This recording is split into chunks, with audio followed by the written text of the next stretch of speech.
नमस्कार।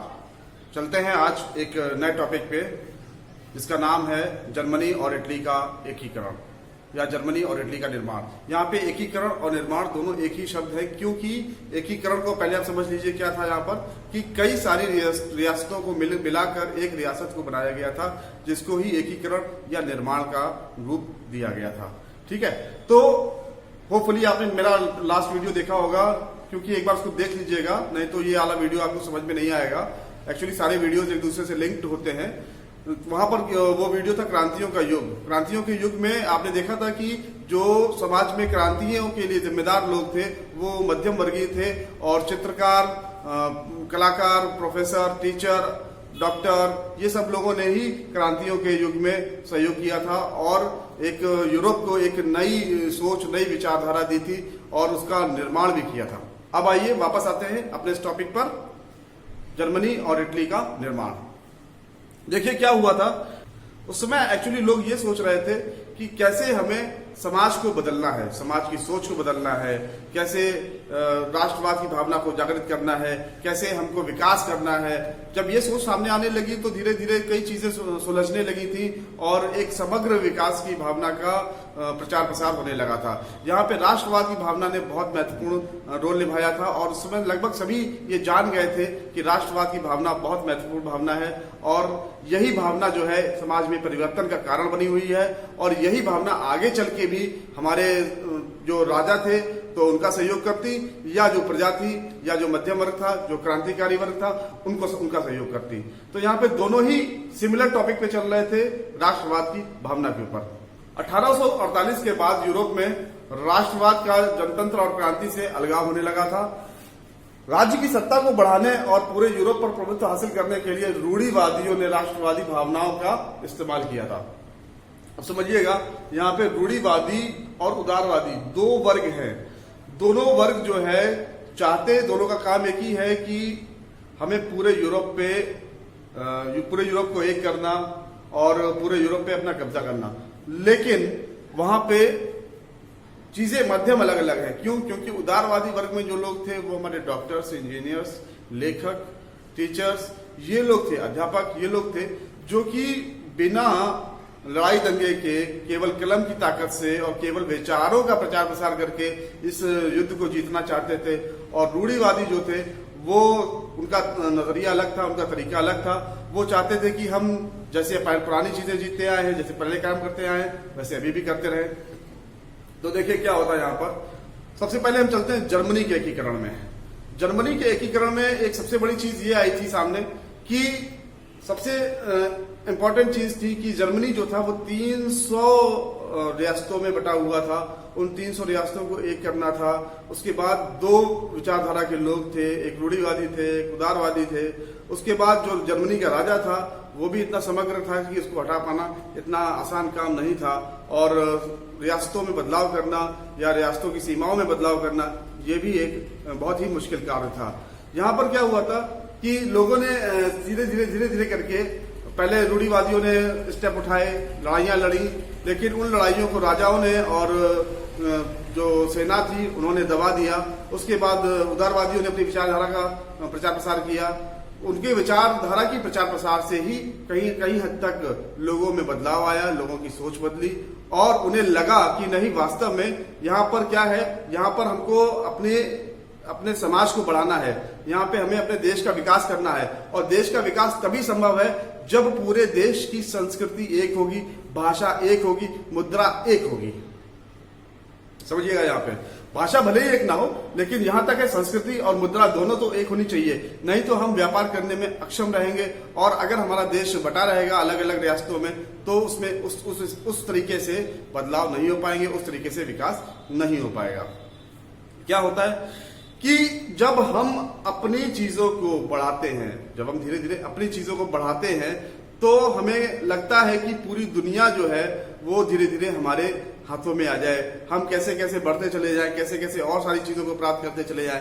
तो यहाँ पर चाहे जर्मनी हो, चाहे इटली हो, चाहे फ्रांस हो, चाहे प्रशा हो, ये सब जो थे ये सब कहीं ना कहीं एक यही विचारधारा अपना रहे थे कि पूरे यूरोप पे हमारा आधिपत्य हो जाए, पूरे यूरोप पे हम काबिज हो जाए और पूरा यूरोप जो है हमारे अंडर में आ जाए। सबको पता चल चुका था कि आर्थिक विकास और राजनीतिक विकास केवल तभी हो पाएगा जब हम कई राज्यों से समेटकर एक राज्य में शामिल हो जाएंगे, मतलब राष्ट्र का निर्माण करेंगे, राज्यों से राष्ट्र का निर्माण करेंगे। यही उस समय प्रचलन में था यूरोप में, और यहीं पर जर्मनी की क्रांति भी, जर्मनी का एकीकरण भी यही टॉपिक है, और इटली का एकीकरण में भी यही टॉपिक। जर्मनी के एकीकरण में क्या हुआ था कि लोगों ने अपनी अपनी डिमांडें बढ़ा दी थी। कुछ लोग जो है वो संविधानवाद की मांग कर रहे थे, कुछ लोग राष्ट्रवाद की मांग कर रहे थे, कुछ लोग ये चाह रहे थे कि हमारा जो राष्ट्र हो वो संविधानवाद पे चले, और उसके बाद जो भी राजा बने वो गणतंत्र के द्वारा नियुक्त हो सके। मतलब लोगों में गणतंत्र की भावना भी जागृत हो चुकी थी, यहाँ पर लोगों में संविधानवाद की भावना जागृत हो चुकी थी, लोगों में राष्ट्रवाद की भावना जागृत हो चुकी थी। यहां पर देखिए क्या हुआ, यहां पर अब उदय हो चुका था राष्ट्रवाद की भावना का, यहाँ पे उदय हो चुका था उदारवादी संगठन की मजबूती का।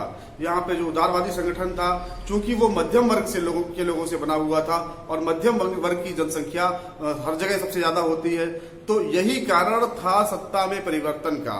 अब इस जगह प्रशा जो था उसने देखा कि जर्मनी में कुछ ना कुछ उथल पुथल हो रही है, यहाँ पे कुछ ना कुछ बदलाव होने जा रहे हैं, तो क्यों ना अपना हाथ यहाँ पे आजमा लिया जाए और जर्मनी में अपना आधिपत्य स्थापित किया जाए। उन्होंने तुरंत जो है क्या किया, यहाँ पर अपने लोग भेज के यहाँ की सत्ता को कब्जाने का पूरा प्रयास किया, उदारवादियों की सहायता की, क्योंकि जो सत्ता पक्ष था, जो राजा था और जो सेना थी, वो कहीं ना कहीं उदारवादियों और रूढ़िवादियों के आंदोलनों को दबा रही थी, वो उन्हें पनपने नहीं दे रही थी। उस ना पनपने देने का कारण केवल यही था क्योंकि अगर उनको आगे बढ़ाया जाता तो जाहिर सी बात है उनकी सत्ता उनके हाथ से चली जाती, क्योंकि किसी को भी भरोसा नहीं था अपने ऊपर। जितनी भी सत्ताएं थी, जितनी भी रियासतें थी, किसी को भरोसा था ही नहीं कि मैं मजबूत हूं, मैं यहाँ पर इनका साथ दे दूंगा। तो ये सब अपने बारे में सोच रहे थे, कोई जनता के बारे में सोच ही नहीं रहा था, सबकी सोच दूसरी तरीके की थी। इसीलिए यहाँ पर जो था ऑटो वन बिस्मार्क का जो है नाम सामने आता है, और उन्होंने प्रशा की ओर से उदारवादियों का समर्थन किया और कई युद्ध लड़े, अपनी सेना का साथ लिया, अपनी सेना का साथ लिया, और उसके बाद जर्मनी में अपनी सत्ता हासिल की। 7 वर्षों के दौरान देखिए क्या होता है कि प्रशा ने ऑस्ट्रिया, डेनमार्क और फ्रांस, इन तीनों देशों से लड़ाइयां जीती और अपना प्रभुत्व स्थापित किया। वही प्रशा ने जर्मनी में भी अपना साथ दे दिया था, जर्मनी के उदारवादी संगठन को अपना साथ दे दिया था। तो 18 जनवरी 1871 में इन्होंने वर्साय के शीश महल में, उस समय बहुत सर्दी पड़ती थी, वर्साय के शीश महल में बहुत ही ठंडे दिन में इन्होंने क्या किया कि सबको बुलाया और वहां पर विलियम प्रथम को जो है इन्होंने जर्मनी की राजगद्दी सौंप दी, जर्मनी के राजगद्दी पे काबिज कर दिया। ये थी आपकी जर्मनी का एकीकरण। अब आते हैं इटली के एकीकरण पे। इटली के एकीकरण में भी पैरेलल दोनों चीजें यहाँ पर जो थी वो पैरेलल चल रही थी। इटली का एकीकरण वहां हो रहा था, जर्मनी का एकीकरण यहाँ हो रहा था। जो कार्य वहां हो रहे थे वो कार्य यहाँ हो रहे थे, बस जनता अलग थी, लोग अलग थे, विचार थोड़े थोड़े से अलग थे। यहाँ पर प्रशा ने अपना प्रभुत्व स्थापित किया था, और वहां पर जो थी वो इटली के राजा ने जो पीडमॉन्ट में केवल एक सत्ता उनके पास थी, उन्होंने अपना प्रभुत्व स्थापित किया और 7 राज्यों को एक किया था। और उनका साथ जो दिया था वो ज्यूसेप्पे मैस्सिनी और ज्यूसेप्पे गैरिबाल्डी ने दिया था। क्या हुआ था कि 19वीं सदी के मध्य में इटली जो था वो केवल 7 राज्यों से मिलकर बना हुआ था, और सार्डिनिया पीडमॉन्ट जो थी वो इटली की राजधानी थी, जो केवल एक अकेली ऐसी जगह थी जिसमें इटली का राजघराना राज करता था।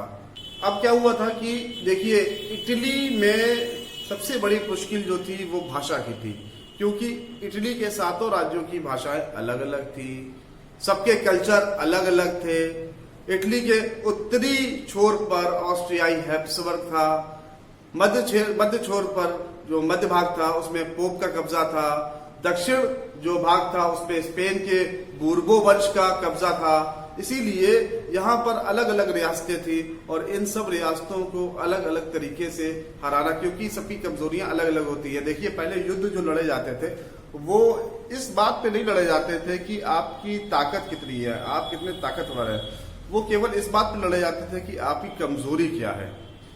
क्योंकि सबको पता था कि जो ताकतवर होगा वही दूसरे की चीज पर कब्जा कर पाएगा, और जब उसने एक बार आपके देश के किसी राज्य को हासिल कर लिया तो उसके बाद आप उस राज्य को वापस कैसे हासिल कर पाएंगे, क्योंकि वो आपसे ज्यादा ताकतवर है। देखिए क्या होता है कि 1830 में जूसेपे मैसनी ने क्या किया, एक सुदृढ़, एक पहले से वेल प्लान्ड एक स्ट्रक्चर लेके आया कि हम ऐसे इस तरीके से अपने राज्यों को एक कर सकते हैं, मिला सकते हैं, और उसके बाद हम जो है एक राष्ट्र का निर्माण कर सकते हैं। उसके पास एक अलग से सेना भी थी जिसका नाम यंग इटली था।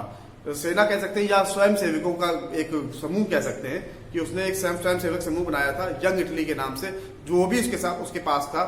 अब इसीलिए वहां के जो राजा थे पीडमॉन्ट के, उन्होंने जो है उसे अपने साथ शामिल कर लिया कि वास्तव में इसके पास एक पीछे से स्वयंसेवक समूह भी है और हमारे पास सेना है, तो इन दोनों को मिलाकर हम जो है कहीं ना कहीं उसकी योजना में कामयाब हो सकते हैं।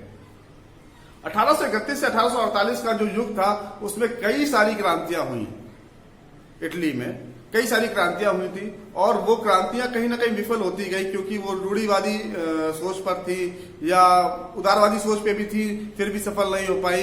क्योंकि जो आसपास जो लोग थे, जैसे मैंने बताया ऑस्ट्रियाई हैब्सबर्ग था और पोप थे, ये कहीं ना कहीं ताकतवर थे, कहीं मैच्योर लोग थे जो कि समाज में एक वर्चस्व कायम करते थे, इनके पास अपनी अलग सेना थी, सैन्य शक्ति अच्छी खासी थी, तो इनको काट पाना, इनको दबा पाना बहुत ज्यादा मुश्किल था। इसलिए क्या हुआ कि यहाँ पर जो है नई जिम्मेदारी दी गई पीडमॉन्ट के शासक विक्टर एमानुएल द्वितीय पर।